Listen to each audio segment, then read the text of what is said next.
A true poet of country music has died, but his final days were marked by a chaotic and disturbing series of events involving a supposed violent assault, his own arrest, and a sudden hospitalization that has left everyone asking what really happened.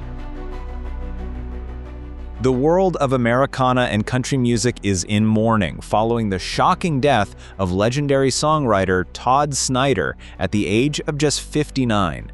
But this story is far from simple. Snider's passing is the tragic conclusion to a bizarre and confusing two-week ordeal that is still shrouded in mystery. First, the heartbreaking news. Snider's team confirmed his death, with his label releasing a beautiful tribute calling him their folk hero and poet.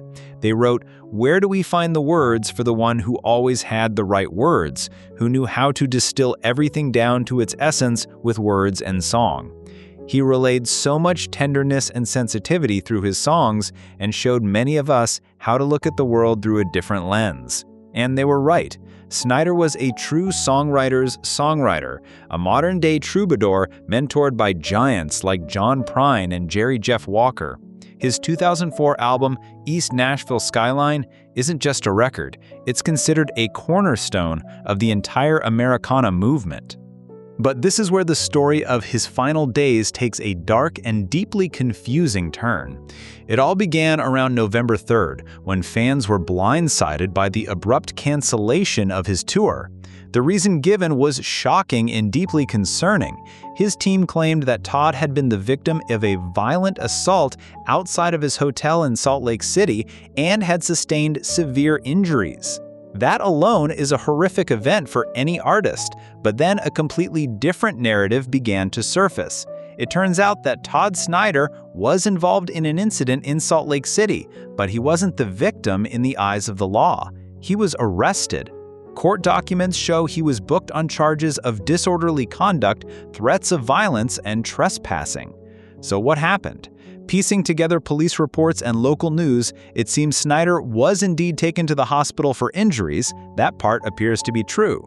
However, after he was treated and discharged, he allegedly got into a major argument with hospital staff, insisting he wasn't ready to leave.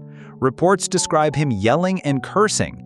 After being told to leave, he reportedly returned to the hospital, where he allegedly confronted and threatened a staff member, saying, "I will kick your ass."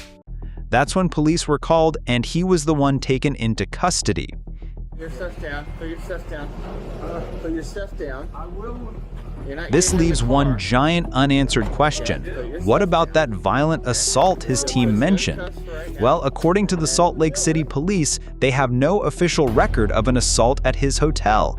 Another local police department was apparently called to the venue about an alleged assault, but they stated they had very limited information and couldn't determine what, if anything, had actually happened. It's a baffling mystery. We're left wondering if the assault was real, a misunderstanding, or something else entirely. After that chaotic mess, Snider was released and returned home to Tennessee. But just yesterday, a final troubling update came from his team. After arriving home, he began having trouble breathing and was rushed back to a hospital. It was there that doctors diagnosed him with a previously undiagnosed case of walking pneumonia. The statement explained that his condition had become more complicated and he passed away later that day. So we are left with this tragic puzzle. A beloved musician is dead, seemingly from pneumonia, but his death came in the immediate aftermath of a chaotic, public, and still unexplained incident. No official cause of death has been released by a medical examiner at this time. We're sending our thoughts to the family, friends, and countless fans of the one and only Todd Snider. Rest in peace.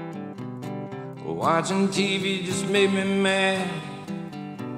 Too many people treating people too bad. There ain't no hope.